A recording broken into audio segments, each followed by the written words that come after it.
சிங்காசனத்தில் வீற்றிருக்கும் சர்வ வல்லமையுள்ள தேவனுக்கு ஸ்தோத்திரம். பிதா, குமாரன், பரிசுத்த ஆவியானவரை கனம் பண்ணுகிறேன், ஸ்தோத்தரிக்கின்றேன். ஹல்லேலூயா.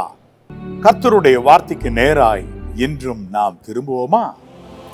லூக்கா 18ஆம் அதிகாரம் 9 முதல் வாசிக்கிறேன், கவனியுங்கள். அன்றியும் தங்களை நீதிமான்கள் என்று நம்பி மற்றவர்களை அற்பமாய் எண்ணின சிலரை குறித்து இயேசு அவர் ஒரு உவமையை சொன்னார். 2 மனுஷர் ஜெபம் பண்ணும்படி தேவாலயத்திற்கு போனார்கள். ஒருவன் பரிசேயன், மற்றவன் ஆயக்காரன். பரிசேயன் நின்று, தேவனே, நான் பரிகாரர், அநியாயக்காரர், விபசாரக்காரர் ஆகிய மற்ற மனுஷரை போலவும் இந்த ஆயக்காரனை போலவும் இராததினால் உம்மை ஸ்தோத்திரிக்கிறேன். வாரத்தில் 2 தரம் உபவாசிக்கிறேன், என் சம்பாத்தியத்திலெல்லாம் தசமபாகம் செலுத்தி வருகிறேன் என்று தனக்குள்ளே ஜெபம் பண்ணினார். ஆயக்காரன் தூரத்திலே நின்று தன் கண்களையும் வானத்துக்கு ஏறெடுக்க துணியாமல் தன் மார்பிலே அடித்துக்கொண்டு, தேவனே, பாவியாகிய என் மேல் கிருபையாயிரும் என்றான். அவன் அல்ல, இவனே நீதிமானாக்கப்பட்டவனாய் தன் வீட்டிற்கு திரும்பி போனான் என்று உங்களுக்கு சொல்லுகிறேன். ஏனெனில் தன்னை உயர்த்துகிறவன் எவனும் தாழ்த்தப்படுவான், தன்னை தாழ்த்துகிறவன் உயர்த்தப்படுவான் என்றார் இயேசு மகாராஜா.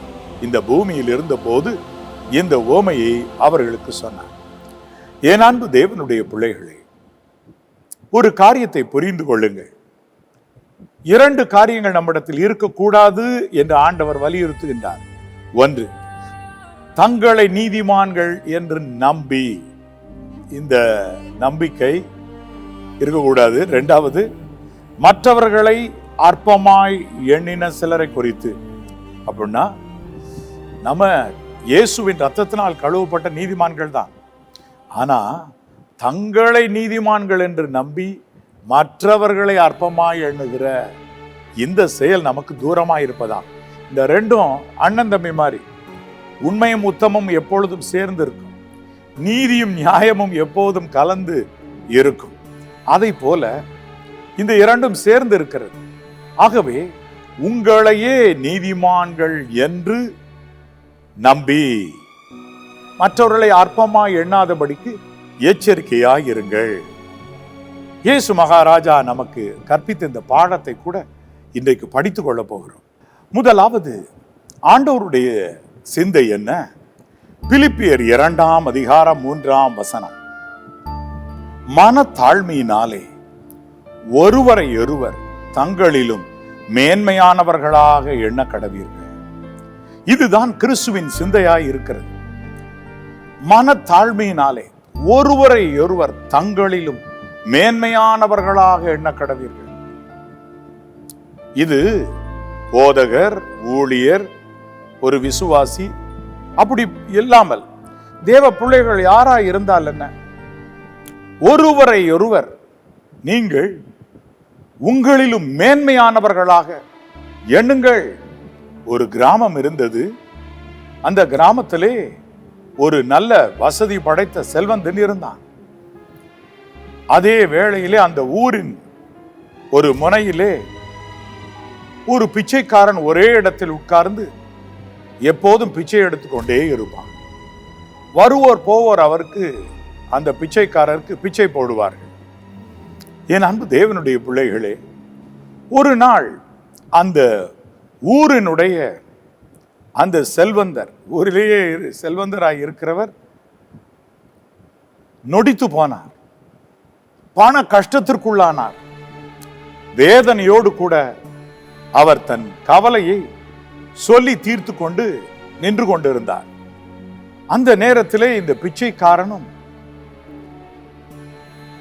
தன்னுடைய இறுதி மூச்சை விட்டார், மரித்து போனார். அந்த பிச்சைக்காரனை அடக்கம் பண்ணலாம் என்று எல்லோரும் அங்கு வந்தார்கள்.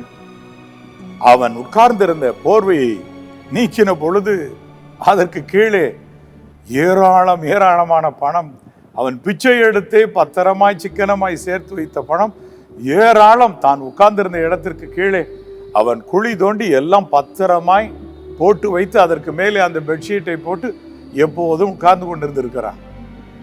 அடடா அடடா, இன்றைக்கு யார் கையில் அதிகம் பணம் இருக்கிறது என்று மக்களை யோசித்து பார்த்தார்கள். நம்முடைய ஊரினுடைய இந்த கிராம பகுதியினுடைய செல்வந்தரே நொடித்திருக்கிறார். ஆனால் இவனோ செல்வந்தனாய் இருந்தும் எதுவும் வெளியே காட்டாமல் அமர்ந்திருக்கிறான், பாவம் மரித்து போனான் என்று சொல்லிக் கொண்டார்களாம். யார் யாருக்குள்ளே கிறிஸ்து எவ்வளவோ அதிகமாய் கிரியை செய்கிறார், அல்லாவிட்டால் யார் யாருக்கு கிறிஸ்து எவ்வளவாய் இறங்குகிறார், தேவன் யாருக்கு எவ்வளவாய் இறங்குகிறார் என்ற கணக்கு நமக்கு தெரியாது. தேவனை புரிஞ்சுக்க முடியாது, எளிதில் புரிஞ்சுக்கிடவே முடியாது. என் அன்பு தேவனுடைய பிள்ளைகள், 5ஆம் வகுப்பு படிக்கும் மாணவன் PhD படிப்பதை எளிது என்று எண்ணுவது போலதான் தேவனை நான் முற்றிலும் அறிந்து விட்டேன் என்று நாம் எண்ணினால் இருக்கின்றோம். ஒன்றும் அறியாதவர்கள் நாம் என்று எடுத்துக்கொள்ளலாமே ஒழிய தேவனை ஆராய்ந்து முடியாது. என் அன்பு தேவனுடைய பிள்ளைகளே, நடுக்கடலிலே விடப்பட்ட ஒருவன் கரை ஏதும் தெரியாமல் இங்கும் அங்கும் சுற்றி சுற்றி நீந்தினாலும் கடலை தவிர வேறு தரையே காணாதது ஒன்று, அப்படிப்பட்ட ஒரு நிலை இருக்கும் என்று எடுத்துக்கொள்ளுங்கள். அந்த நிலை போலதான் தேவனை பற்றியும் முழுவதுமாய் அறிவதற்கு என முயற்சிக்கிற ஒருவனும் இருக்கிறான். ஆடாடா, என்றாலும் தேவன் தம்மையே வெளிப்படுத்த தம் குமாரன் மூலமாய் தமது அன்பை காண்பித்தார், இரக்கத்தை காண்பித்தார். தம் கிரியைகள் மூலமாய் தேவன் தம்முடைய அன்பை நமக்கு வெளிப்படுத்துகிறார். எவ்வளவு ஒரு பாக்கியமான செயல்! தேவனை நன்கு அறிந்திருந்த மோசே அவருடைய கோபத்தின் உக்கரத்தை அறிந்திருந்திருப்பாரானால் சரியாய் நடந்திருப்பார், கானானுக்குள் நுழைந்திருப்பார். அவரும் பாருங்கள், தேவனை என்னதான் அறிந்திருந்தாலும் பூரணமாய் அவரை அறிந்து கொள்ள முடியவில்லையே. அவ்வளவுதான். நாம் மண்ணான மனுஷனுக்கு தேவனை எப்படி முழுவதுமாய் அறிய வாய்ப்பு இருக்கும்? என்றாலும் கிறிஸ்துவின் சிந்தை நமக்கோ உண்டாயிருக்கிறது என்று வேதம் சொல்லுகிறது. கர்த்தருக்கு போதிக்கத்தக்கதாக அவருடைய சிந்தை அறிந்தவன் யார்? நமக்கோ கிறிஸ்துவனுடைய சிந்தை உண்டாயிருக்கிறது. கிறிஸ்து இயேசுவின் மூலமாய் அடடா, தேவன் இவ்வளவு அனந்த ஞானம் உள்ளவர், நம்முடைய எண்ணங்களுக்கு அப்பாற்பட்டவர் என்று எல்லாம் அழகாக புரிந்து கொள்ள முடிகிறது. ஓகே, என் அன்பு தேவனுடைய பிள்ளைகளே, ஆகவே தேவனுக்கு முன்பதாக நம்மை தாழ்த்துவோம். எப்படி தாழ்த்துவது? ஒன்று, அவர் யார் யாருக்கு எவ்வளவு இறங்குகிறார், எந்த விதத்துல யார் யார் இடத்துல கிரியை செய்து கொண்டிருக்கிறார் ஒண்ணுமே நமக்கு தெரியாதனால யாரையும் கம்பேர் பண்ணி நம்ம உயர்த்தி வச்சு தேவனுக்கு முன்னாடி போய் நின்றக்கூடாது. அன்றைக்கு ஒரு பரிசேயன் போய் ஜெபிக்கும்படி போனான். பரிசேயன் என்று, தேவனே, நான் பரிகாரர், அநியாயக்காரர், விபசாரக்காரர் ஆகிய மற்ற மனுஷரை போலவும், பரிகாரர், பறித்து கொண்டு ஓடுகிறவர்கள், அநியாயம் செய்கிறவர்கள், விபசாரம் பண்ணுகிறவர்கள் ஆகிய இந்த மனுஷர், இப்படிப்பட்ட மனுஷரை போல அல்ல, மட்டுமல்ல இந்த ஆயக்காரனை போலவும் இராததினால் உம்மை ஸ்தோத்திரிக்கிறேன் என்று சொல்லுகிறான். அப்படின்னா கம்பேர் பண்றான். சர்ச்சில் 2 பேர் தான் நின்றுட்டு இருந்திருப்பாங்களா இருக்கும் அந்த நேரம். அந்த ஆயக்காரனை போலவும் நான் இல்லை ஆண்டவரே, நான் வாரத்தில் 2 தரம் ஃபாஸ்டிங் இருக்கிறேன், தசம பாகம்லாம் தவறாம தர்றேன் அப்படின்னு ஜெபம். தசம பாகம் தவறாம தர்றது தவறல்ல, வாரத்தில் 2 தரம் உபவாசிப்பது நல்லது. பரிசேயர் சதுசேயர் என்பவருடைய நீதியிலும் உங்கள் நீதி அதிகமாக இராவிட்டால் நீங்கள் தேவனுடைய ராஜ்யத்தில் பிரவேசிக்க மாட்டீர்கள் என்று ஆண்டவர் சொல்லி இருக்கிறார். இந்த பரிசேயன் வாரத்தில் 2 தரம் உபவாசிக்கிறான்னா, நம்ம வாரத்தில் 3 நேரம், 3 நாள் அல்ல 3 நேரமாக ஃபாஸ்டிங் இருக்க வேண்டாமா? யோசித்து பாருங்க. இவருடைய நீதி இப்படி இருக்கிறது, பரிசேயனுடைய நீதி. ஓகே, அப்படிலாம் சொல்றது, வாரத்தில் 2 தரம் உபவாசிக்கிறது தப்பல்ல. அதெல்லாம் கீழே போட்டு டம்னு உடைக்கிறது போல ஒரு செயல் இருக்கு. மற்றவர்களை கம்பேர் பண்ணி தேவனிடத்தில் போய் ஜெபம் பண்ணுவது ஒரு நாளும் பண்ணாதீங்க. நான் எங்க உற்றார் உறவினர் இவர்களெல்லாம் பார்க்கலாம் அதிகமா ஜெபம் பண்றேனே ஆண்டவரே, அந்த ஜெபம் மட்டும் வேணாமியா? ஏன்? ஆண்டவர் வெறுக்கிறார். கர்த்தர் சொல்லுகிறார், தன்னைத்தான் தாழ்த்துகிறவன் உயர்த்தப்படுவான், தன்னை உயர்த்துகிறவன் தாழ்த்தப்படுவான். அவ்வளவுதான்.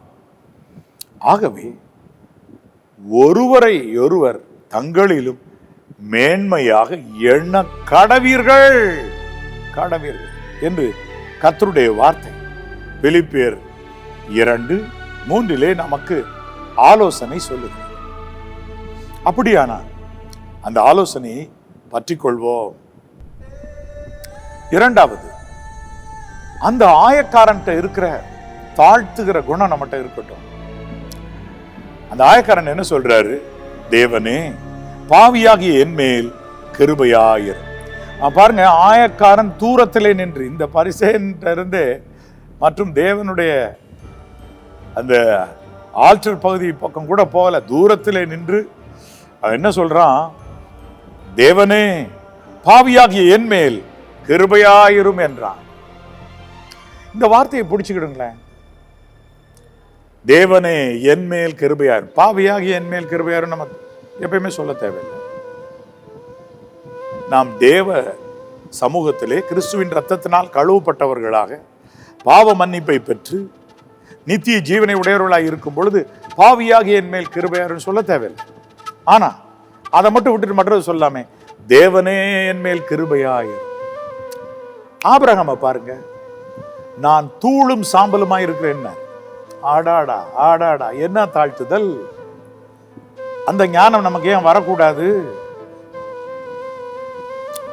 தீர்க்கதரிசி ஒருவர் இவ்விதமே சொல்லுகிறார் பாருங்க, நான் வாசிக்கிறேன். ஏசாயா 64:8, இப்பொழுதும் கர்த்தாவே, நீர் எங்களுடைய பிதா, நாங்கள் களிமண், நீர் எங்களை உருவாக்குகிறவர், நாங்கள் அனைவரும் உமது கரத்தின் கிரியை என சொல்லுவோமா? இப்பொழுதும் கர்த்தாவே, நீர் எங்கள் பிதா, நாங்கள் களிமண், நீர் எங்களை உருவாக்குகிறவர், நாங்கள் அனைவரும் உமது கரத்தின் கிரியை. இப்படிப்பட்ட ஒரு தாழ்மை நம்மகிட்ட எப்பயுமே இருக்கட்டும். உங்க ஜெபத்துல இதை வைங்களேன். என்னாத்துமே கர்த்தரை ஸ்தோத்திரி கரெக்டா போடுறீங்கல்ல, ஜெபம் முடிஞ்ச உடனே இத ஜெபத்து நடுவில் கரெக்டா இன்சர்ட் பண்ணுங்க, வைங்க. இப்பொழுதும் கர்த்தாவே, நீர் எங்களுடைய பிதா, நாங்கள் களிமண், நீர் எங்களை உருவாக்குகிறவர், நாங்கள் உம்முடைய கரத்தின் கிரியை. சொல்லிருங்க, தாழ்த்திருங்க. தேவனுடைய இதயத்துல உங்களுக்கு ஒரு இரக்கம் உடனே பிறக்கும். களிமண் சொல்றானே, ஆமா, களிமண்ல தான் ஆரம்பிச்சேன் இவனை உருவாக்கி, இப்ப நல்லா என் பிள்ளையா இருக்கிறான்னு சொல்லி தேவன் தன்னுடைய பிள்ளை என்று உங்களை எப்பொழுதும் மெச்சிக்கொள்வார். இதை நீங்க எப்பயும் சொல்லுங்க, அது அவர் எப்பயுமே சொல்லுவார்.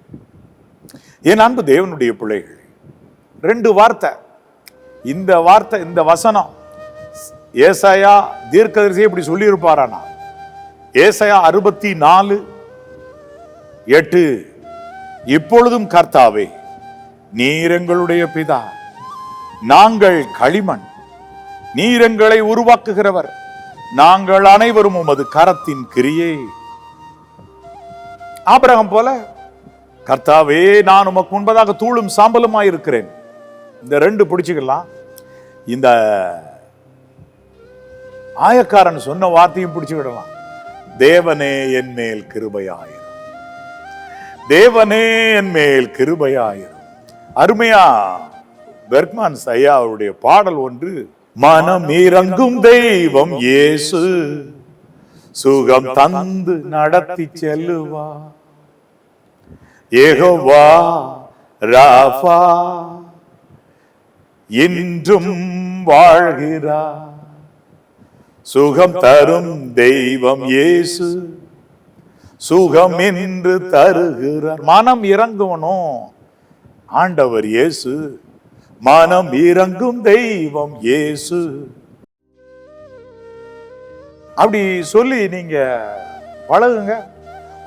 நீங்க பெர்ஃபெக்டா தசமம் கொடுக்குறீங்க, ஃபேன்டாஸ்டிக். கரெக்டா கர்த்தருக்கு காணிக்கையின் மூலமா கனம் செலுத்துறீங்க, ஃபேன்டாஸ்டிக். சரியா உபவாசிக்கிறீங்க, கரெக்ட். சரியா அதிகாலை ஜெபம் செய்றீங்க, கரெக்ட். தேவனுக்கு பயப்படுறீங்க, கரெக்ட். ஆனா அற்பமா மற்றவங்களை எண்ணாதீங்க. வேண்டாம் வேண்டாம் வேண்டாம், மற்றவர்களை அற்பமா எண்ணுதல் வேண்டாம். புரிஞ்சிட்டீங்களா? அப்படிப்பட்ட ஜெபங்கள் ஆண்டவருக்கு வேண்டாம். தேவன் அதை மதியார். அது பதிலு நான் இப்ப சொன்னதுதான். கர்த்தாவே, நீர் எங்கள் பிதா, நாங்கள் களிமண். நீர் எங்களை உருவாக்குகிறவர், நாங்கள் அனைவரும் உம்முடைய கரத்தின் கிரியை என்று கர்த்தருக்கு முன்பதாக முழங்காலில் நின்று சொல்லுங்கள். தாழ்த்துங்கள். தன்னை தாழ்த்துறவன் உயர்த்தப்படுவான். சகோதரனே, சகோதரியே, அன்பு தாய்மாரே, வயதில் மூத்த அன்பு சகோதரர்களே, என் ஆவிக்குரிய பிள்ளைகளே, வாலிப தம்பி தங்கச்சிமாரே, சிறு பிள்ளைகளே, உங்களுக்கு நான் சொல்லுகிற ஆலோசனை இதுதான். கர்த்தர்ட்ட நம்முடைய காரியம் செல்லுபடி ஆகணும்னா, அவர் தயை நம்மில் காணப்படணும்னா இதான் ட்ராக். இயேசுமா ராஜா கற்பித்தார்னா அதான், இந்த வசனத்தின் மேல, கற்பாரின் மேல வீட்டை கட்டுங்க. நான் தேவ வல்லமை பலமா இறங்கி ஊழியத்தை நிறைவேற்ற போற நேரத்துல எல்லாம் ஒரு வார்த்தையை நான் சொல்லுவேன். சர்ச்சில், சென்னை ஆசீர்வாத திருச்சபையில, சில நேரம் டிவியில கூட. எப்படி சொல்லுவேன் ஜெபத்தை முடிக்கும் போதுனா, இந்த ஜெபத்தை இயேசு ரட்சகர் நாமத்தினால் மனத்தாழ்மையோடு ஏறெடுக்கிறேன் பிதாவே.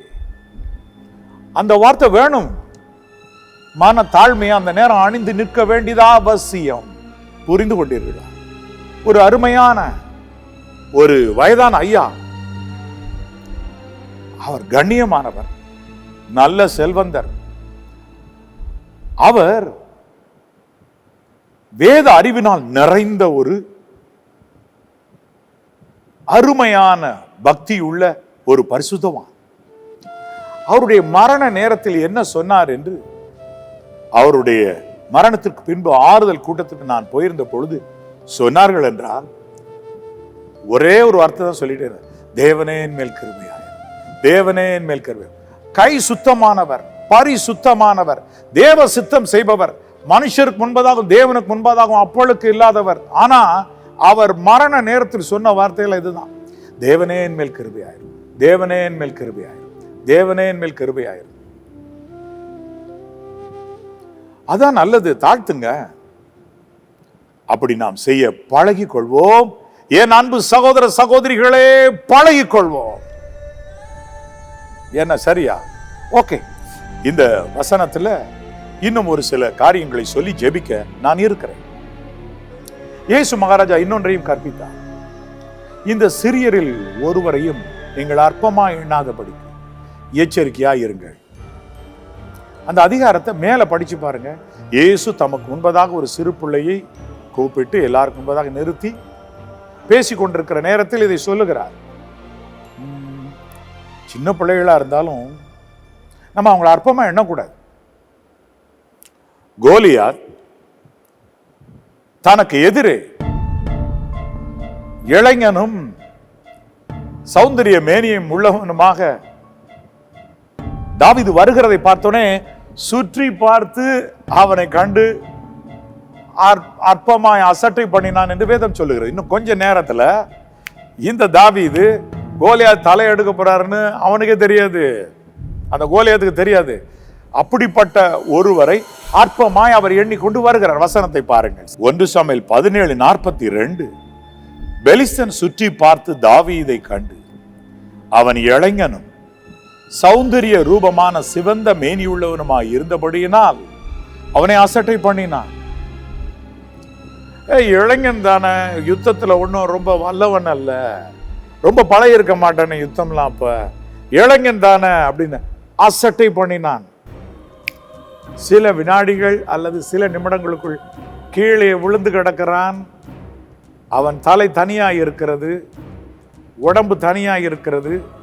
பெலிஸ்தியனை பாருங்கள், தாவீதை பாருங்கள். அப்ப ஒன்றை நீங்க புரிஞ்சுக்கிடுங்க. மற்றவங்கள அற்பமா எண்ணாதீங்க. யாருக்குள்ள எவ்வளவு கர்த்தர் தம்முடைய இரக்கத்தையும் தாளந்துகளையும் கிருபைகளையும் கிருபா வரங்களையும் தம்முடைய மகிமையை இந்த மண்ணான பாத்திரத்தில் எவ்வளவு போட்டு வச்சிருக்காரு தெரியாது, நமக்கு தெரியாது. எல்லோரும் வெளிப்பாட்டு வரங்களை உடையவர்களா? எல்லோரும் ஆவிகளை பகுத்தறிகிறவர்களா? இல்லையே, நம்ம அப்படி எல்லோரும் அப்படி அல்ல. ஆகவே ஒன்று செய்வோம், ஒரு சிம்பிள் ஃபார்முலா, உங்களை பார்க்கிலும் மற்றவர்களை மேன்மை உள்ளவர்களாக எண்ணுங்கள். சின்ன பிள்ளைங்க வர்றாங்க, அவர்களே அற்பமா எண்ணாதீங்க, சின்ன பிள்ளைங்க தான், போங்கடா வெளியே போங்க விளையாடுங்க என்று அற்பமா எண்ணாமல், எப்பா என்ன படிக்கிற,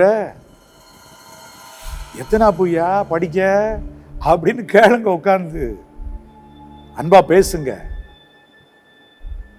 வயதுல கூடியவங்க சில வீடுகள்ல எல்லாம் சின்ன பிள்ளைங்க எத்தனை இடம் தங்களை வந்து பார்த்தாலும் ஏதாயிலும் ஒரு இனிப்பை வழங்க அல்லது ஒரு 10 ரூபாய் 20 ரூபாயை எடுத்தாயிலும் கையில கொடுத்து சந்தோஷமாய் அனுப்புறவங்களும் அப்படிப்பட்ட தாராள உள்ளமுடையவர்கள் சிலர் இருக்கத்தான் செய்யறாங்க. சிலரோ சின்ன பிள்ளைய தானே அற்பமா எண்ணுவார்கள். ஒன்று புரிந்து கொள்ள வேண்டும், இந்த சிறியரில் ஒருவரை அற்பமா எண்ணாதிருப்பீர்களாக. 2 அர்த்தம் நம்ம எடுத்துக்கிடலாம். ஒன்று, கிறிஸ்து ஒரு சிறு பிள்ளையை முன்னாடி நிறுத்தி வச்சுட்டு தான் இந்த அதிகாரத்தில் உள்ள பேசுற வார்த்தைகளை பேசிட்டு இருக்கிறார். இன்னொன்று, ஒரு சிறு விசுவாசி, ஒரு எளிய விசுவாசி, அல்லாவிட்டால் ஒரு சிறியவன், யாரா இருந்தாலும் என்ன, விசுவாசியா விசுவாசி, யாரையும் அற்பமா எண்ணாதீங்க. அந்த ஸ்தானத்துல இருப்பதற்கு அவங்க எவ்வளவோ ஆண்டவரால உருவாக்கப்பட்டு வந்திருக்கலாம், ஒரு சிறு ஸ்தானமா இருக்கலாம். ஆனா நீங்க அற்பமா எண்ணாதீங்க. ஒருவேளை அந்த சிறு எளிய ஸ்தானத்தில் இருக்கிறவர்கள் கையிலிருந்து தான் உங்களுக்கு ரட்சிப்பே கட்டளையிட தேவன் தீர்மானித்திருக்கலாம். அதாவது உங்கள் பிரச்சனைகளுக்கு முடிவு உண்டாக்க தேவன் தீர்மானித்திருக்கலாம். நீங்களோ பெருமையாய் நின்று கொண்டிருந்தால் தேவன் உங்களை வெறுமையாய் அனுப்புவார். பெருமை தருவது வெறுமை மட்டுமல்ல, கீழே தள்ளிவிடும். சரியா? அப்படியானால் இன்றைக்கு இந்த நாளில் ஒரு தீர்மானத்தை எடுத்துக்கொள்வோம். கர்த்தாவே தேவரே, எப்பொழுதும் நான் மனத்தாழ்மையோடு இருக்கட்டும். இந்த சிறியரில் ஒருவரையும் அற்பமாய் எண்ணாதிருங்கள் என்று ஆண்டவர் சொன்னார். மத்தேயு 18:10 பாத்தீங்களா? என் அன்பு தேவனுடைய பிள்ளைகளே, ஆமா, இந்த சிறியரில் ஒருவரையும் அற்பமா எண்ணாதிருங்கள்னு சொன்னார்ல. அப்ப நீங்கள் ஒன்றை நீங்கள் நோக்குங்கள், அற்பமா எண்ணாம சிறு பிள்ளைகளுக்கும் தாளந்துகள் இருக்கும், ஒரு நாள் மிகப்பெரியவர்களா வரப்போகிறாங்கன்ற ஒரு எண்ணம் உங்களுக்கு உண்டாயிருக்கட்டும். ஒரு மனிதர் தன் காரில் போய்கொண்டே இருந்தார். நடு ரோட்டிலே இருந்து ஒரு பிச்சைக்காரன் பிச்சை கேட்டுக் கொண்டிருந்தார். எப்படி? சிறிய போர்டு ஒன்றை கையிலே வைத்துக்கொண்டு அதை காண்பித்து ஏதோ சத்தம் கொடுத்து பைசா கொஞ்சம் கேட்டுக்கொண்டிருந்தார். அப்ப இவர் கதவை திறந்து பார்த்த அவருக்கு, அந்த காரில் இருந்த அவருக்கு இவருடைய குரல் அழகாய் வசீகரிக்கத்தக்கதாய் இருக்கிறதை கண்டார். அவர் ரொம்ப அருமையான பேஸ் குரல்ல மற்றவங்கிட்ட எல்லாம் பேசி, இப்படி அருமையான குரலை உடையவனா இருக்கிறேன், எனக்கு கொஞ்சம் பைசா கொடுத்து உதவுங்க, எளியவன் அப்படின்னு சொல்லி கேட்டு பைசாவை சிக்னல் நிக்கிற கார்கள்ல இருக்கிறவங்க கொடுக்கறத வாங்கி வாழ்ந்துகிட்டு இருந்தார். அவர் சொன்னாரு, ஒரு நிமிஷம் இங்க வா அப்படின்னு கூட்டு போய் பார்பர் ஷாப்ல உட்கார வச்சு அழகா அருமையான அளவுல அவருக்கு தாடி கீடி எல்லாம் சரிப்படுத்தி தலை முடியெல்லாம் வெட்டி அழகா குளிப்பாட்டி நல்ல கோட்டு மாட்டி விட்டு கூட்டி போனார். ஸ்டுடியோ ஒன்றில் நிறுத்தி வாய்ஸ் கொடுன்னார். வாய்ஸ் கொடுத்தா ரொம்ப அருமையா வாய்ஸ் இருந்தது. அடடா, எப்பா இந்த தொழிலுக்கு வந்துரு, இங்க வா வாய்ஸ் கொடு அப்படின்னு சொன்னாரு. தினமும் வாய்ஸ் கொடுக்க ஆரம்பிச்சவர் ஒரு பெரிய நிறுவனத்துல, ரேடியோ நிறுவனத்துல எல்லா இன்டர்வியூ எடுக்கிறவரா மாறி போனார். இவர் பாருங்க, அவர் அற்பமா எண்ணல. சரி சரி வா, உன்னை நான் சரியாக்குகிறேன். மனித நேயம் நம்மிடத்தில் இருக்கட்டும். கிறிஸ்து எல்லாருக்காகவும் ரத்தம் சிந்தி இருக்கிறாரே, எல்லாருக்காகவும் தம்முடைய ஜீவனை கொடுத்திருக்கிறாரே, சடலமாகி மரித்து 3ஆம் நாள் உயிரோடு எழுந்தாரே, அதை நினைத்து என் அன்பு தேவனுடைய பிள்ளைகளே, உங்களுடைய இருதயத்தில் எல்லோரையும் உங்களிலும் மேன்மையானவர்களாய் எண்ணக்கூடிய ஒரு பக்குவம் வரட்டும். சரிதானா?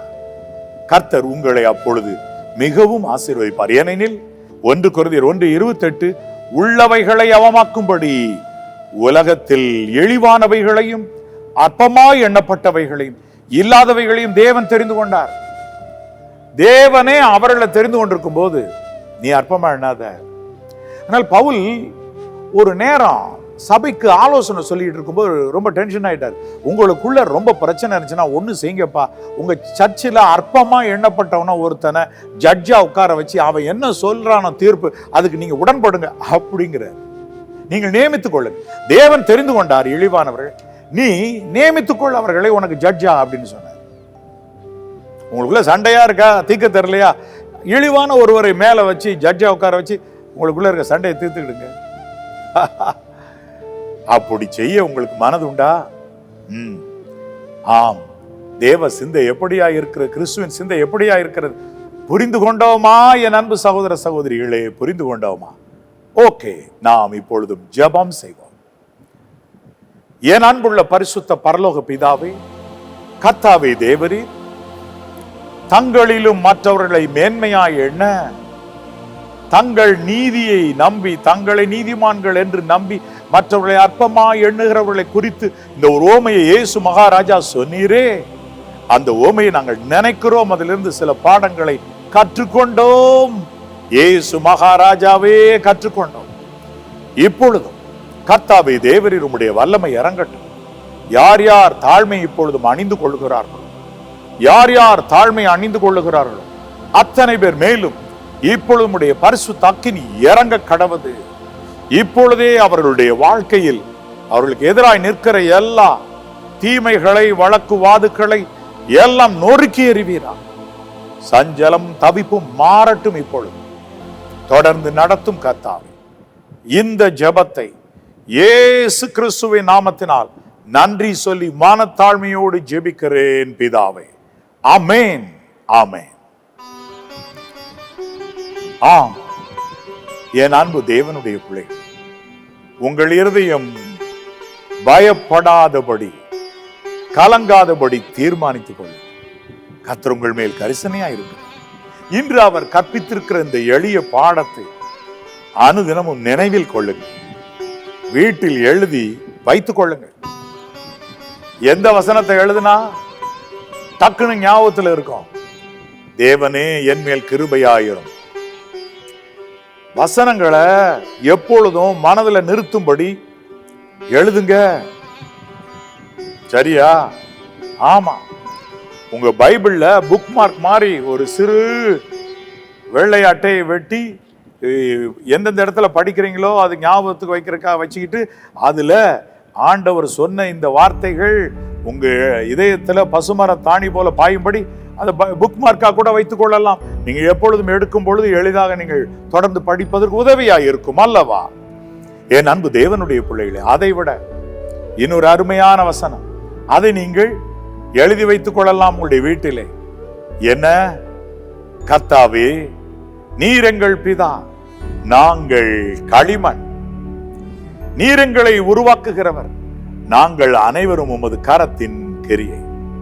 இது அழகான விதத்தில் எழுதி வைங்க. மனதில் பலகையில, இதயத்துல எழுதி வைங்க. அது எப்படி? மனப்பாடம் பண்ணுங்க. God bless you, God bless you, God bless you, my children.